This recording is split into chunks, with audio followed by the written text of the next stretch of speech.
Smoke a purse so sweet with HighThoughtsTV. Y'all know what the fuck we doing, man. It's HighThoughtsTV. Niggas hot in the bitch, man. I'm smoking a purse so sweet with HighThoughtsTV.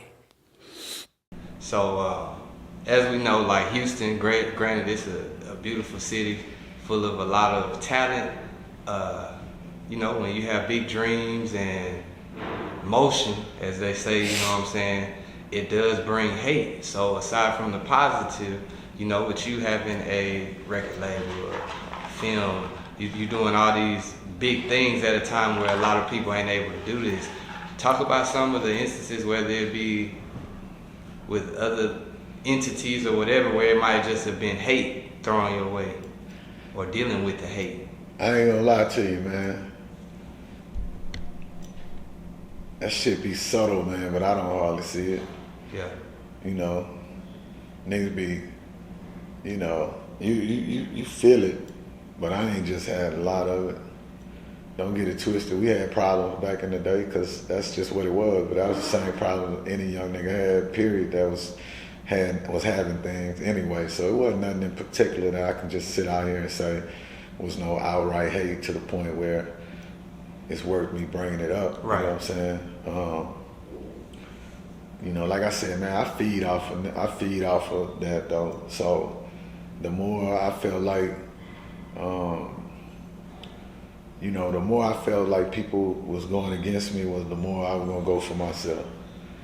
You know what I'm saying? And then by being from Beaumont and not actually being from here, you know, that alone might have brought a little bit of hate, you know, a little bit of that type of shit. It'd be sideways, man. But one thing I know about this business, if you bring value, you know, they say you hot, you not, that's because when you bring in value, you know, niggas gonna work with you. Yeah. So I just focus on bringing value. Yeah. You know what I'm saying? I like people to know my brand and know that, you know, not everything I do work, but most of the stuff I do work, and most of it go pretty well, or at least, you know, above average. And I just let that kill all the hate, you know? Sure. So, being as entrepreneurial, you know, pretty driven, where did that start? What led to the entrepreneurial mindset? I was born like that, without a doubt. From the time I was cutting grass in my neighborhood, I was just like that. You know what I'm saying? I always tell this story, man, when I had got like 3 or 4 yards, and on this particular day, 2 of the yards wanted me to cut their yard on the same day, so I couldn't do them both at the same time. You know what I'm saying? But my grandfather, he had a few lawnmowers, so I got my cousin to go do one for me, and I gave him half the money. Then I started getting more yards, and I started getting niggas out the hood to do them, and I just keep half the money. Yeah. I'm sitting up eating a Cool Cup. I don't know if y'all know what that is. That's frozen Kool-Aid in a cup. I be eating the Cool Cup, man. It was cutting yards, and my grandfather drove by. He saw Harold with one lawnmower, the other kid with another lawnmower. He mad at me. He come home fussing at me, you know what I'm saying? Made me feel real lazy and shit. Like, you lazy. And now I look back, I was just being a broker. Yeah. You know what I'm saying? Boss at an early age. Yeah, being like that. So I was born like that. Yeah. I think it come from a little bit from my dad.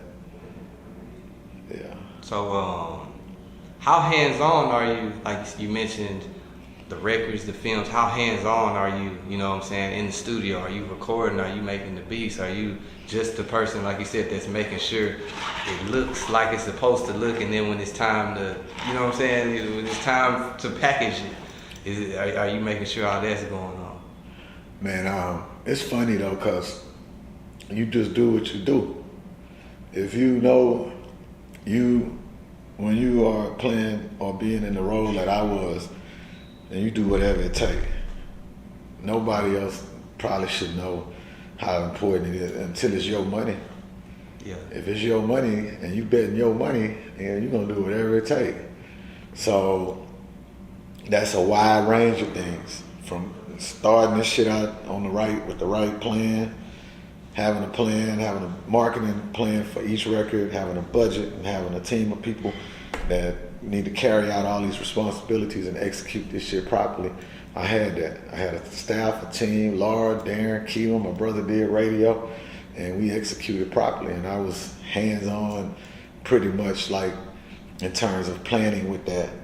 And then between Laura, my brother and them, they executed a lot of studio, and we had meetings every day. So my day would be like in the studio at night till the morning, 3, 4. Sometimes go home, lay down for 2-3 hours, come back to the office 10, 11, meet with the team, go back home, get back to the studio by 5 and start it all over again. And that was Monday through Wednesday. Then Thursday through Sunday, we on the road. And that's where we're either pushing, we on this cycle with this record, and we on the beginning cycle with the next record. So we might have a show in Lafayette, but while we there, we sniping for ESG. We got an ESG show right there, but we sniping for Big Mo record coming right behind it. Yeah. So now we on the road, we doing all the shit we need to do on the road. In terms of the studio, I never produced a track. I never done none of that, but having say so and picking which tracks, which direction the song need to go in, what, all that. Ain't nothing gonna come out that I ain't cool with. Yeah. And then, I wrote a lot of shit that niggas don't even know. You know what I'm saying?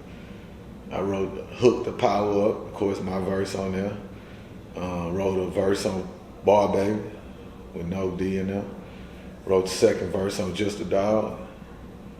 Then I wrote all my little verses and shit. Ain't nobody wrote nothing for me. But a lot of my verses, niggas don't even know, you know what I'm saying? I wasn't really just trying to be in front of the rappers, but I do have a passion for creativity, and I know I have it. And that's why, with the scripts and the films, I love that so much, because that's also an opportunity for me to express my creativity, you know what I'm saying? So yeah. Nah, we was definitely a team, definitely there. And once again, I ended by saying, whatever it took, man, hell, we be at a show. And if I see the energy ain't right on the stage, them niggas know I done grabbed the damn mic trying to, pump it up. Back then, everybody had the towels and shit. You got the styrofoam cup in one hand, towel in another. Yeah. Nigga, you be up there waving them towels trying to get that crowd going, man. You know what I'm saying? Like, whatever it took. If I gotta be a DJ tonight, I gotta be whatever, nigga. Security, the littlest nigga in there. I'm security now. Yeah. Whatever the fuck it take to keep the bus rolling. Sure.